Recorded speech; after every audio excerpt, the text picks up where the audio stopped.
Okay, so welcome back. What unfolded on April 3, 2026 stands as one of the most jaw-dropping military stories in recent American history, and I'm about to take you step by step through it. An F-15E Strike Eagle went down over Iran. 2 crew members ejected deep in enemy territory, and against impossible odds, the United States brought both of them home alive. If you're here to learn, hit subscribe. Many of you already know what's been happening with the channel. If you want to support, the link is in the description. Let's set the stage. The war between the United States, Israel, and Iran erupted on February 28, 2026. When the Allies launched a lightning strike on Iranian military and industrial targets. By April 3rd, 37 days had burned past. 37 days of relentless air raids, missile volleys, drone strikes, and total chaos. Operating out of RAF Lakenheath in Suffolk, England, the 494th Fighter Squadron had been sending F-15E Strike Eagles, 2-seat, multi-role fighter bombers, into some of the deadliest skies on Earth. That night, their call sign was Dude 44. On a deep strike mission over southwestern Iran, flying through darkness, Dude 44 was hit by a shoulder-fired missile. The jet plummeted over Chahar Mahal and Bakhtiari province. Both crew members ejected, made encrypted radio contact with U.S. forces, triggered emergency beacons, and survived the fall. They were alive, but they were in Iran, and from that moment, their fates split into 2 harrowing rescues. The pilot, sitting in the front, was located swiftly. 2 HH-60W Jolly Green II combat rescue helicopters raced in and pulled him out, but nothing went smoothly. Iranian forces raked the helicopters with gunfire, wounding crew members. An A-10 Thunderbolt II, providing cover, took a hit. What happened next defines the courage of these men. The A-10 pilot didn't eject over Iran. With a crippled jet, he fought through hostile skies, pushing all the way to the Persian Gulf before finally ejecting, and was recovered safely in Kuwait. 7 hours in daylight over enemy territory, and the pilot came home. Mission 1 complete. But the weapons systems officer, the backseater, came down somewhere else, deeper, more remote, carved into the mountains. What followed was a 48-hour manhunt that reads like a thriller. The WSO was a full colonel, a senior officer. Once Iran realized who was stranded, the country went into overdrive. Iranian state TV broadcast bounties. A regional governor offered rewards. Local merchants and businesses joined in. Dead or alive, the total bounty for this single man reached roughly $60,000. The IRGC mobilized, the besieged militia deployed. And here's the twist that chills me. Local Bakhtiari nomadic tribesmen, mountain-born and knowing every ridge and ravine of the Zagros, grabbed their rifles and began hunting. Searching continued. An entire nation hunted a single man. U.S. surveillance drones went up instantly and found nothing. Hours ticked by, and for that time he was officially status unknown. What was the colonel doing during those hours? Exactly what his training demanded. His ankle had been mangled from the ejection or the brutal landing, yet he climbed anyway, dragging himself along a 7,000-foot mountain ridgeline until he discovered a narrow crevice, a sliver of safety in the rock, and he vanished into it. A pistol, a survival vest, a combat survivor evader locator device, that was all he had. And the beacon? He treated it like a weapon, not constantly broadcasting. He cycled it on and off, a heartbeat in the dark, avoiding enemy triangulation while giving U.S. forces just enough to hunt him. Back in Washington, Trump's national security team held vigil in the West Wing around the clock. The chairman of the Joint Chiefs, the Secretary of Defense, every top official watching, because failure wasn't an option. Capture of a senior American officer wouldn't just be tragic, it would gift Iran a propaganda victory no strike could erase. The entire narrative of the war, the perception of U.S. power, all hinged on one man. Then the CIA entered the fray, and here's what blows the mind. Before U.S. forces even confirmed the colonel's position, CIA operatives inside Iran began whispering that he had already been found, already moving toward extraction.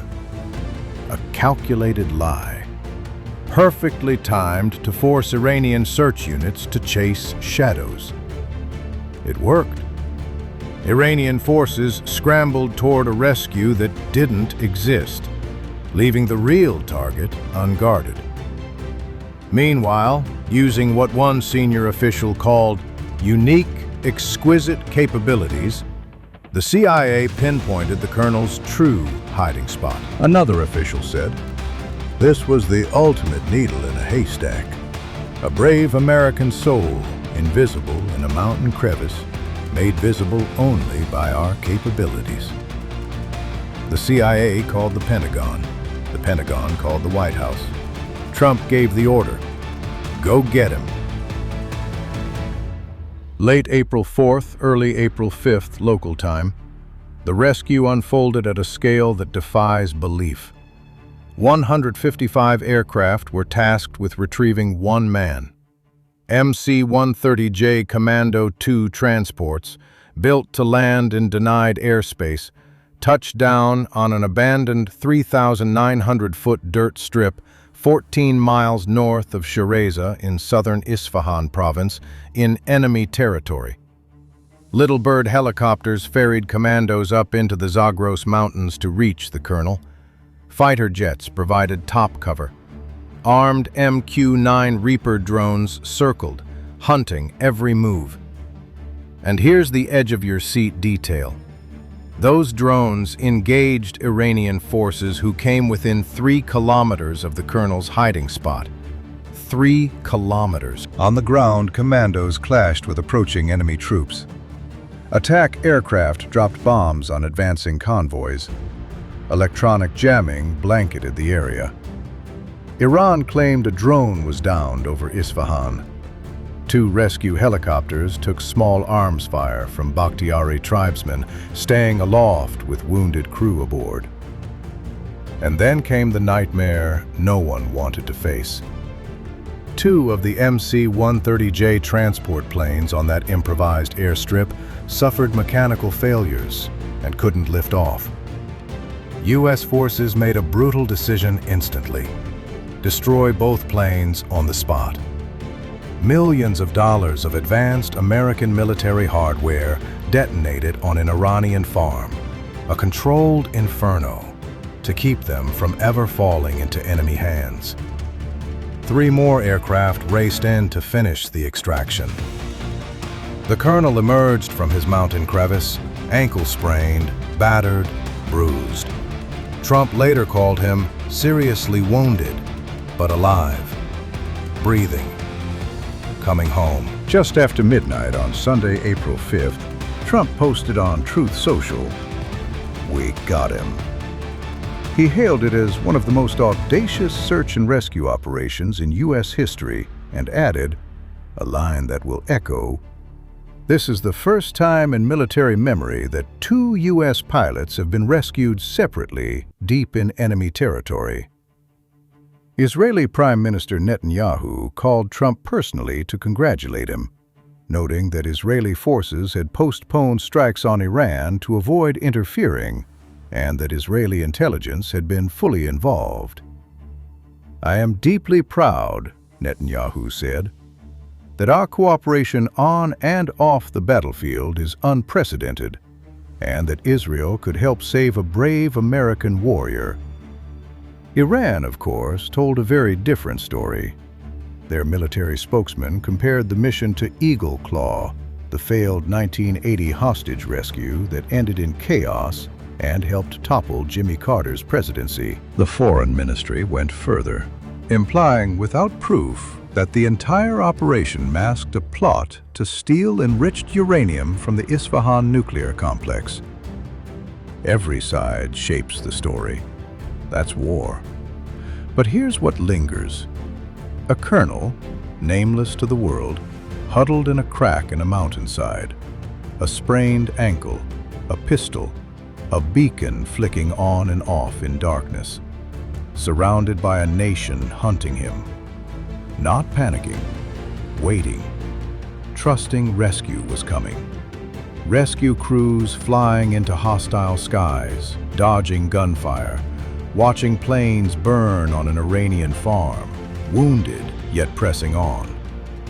And somewhere, a faceless CIA officer running a deception campaign, buying vital seconds, creating chaos, just enough for the military to get their man.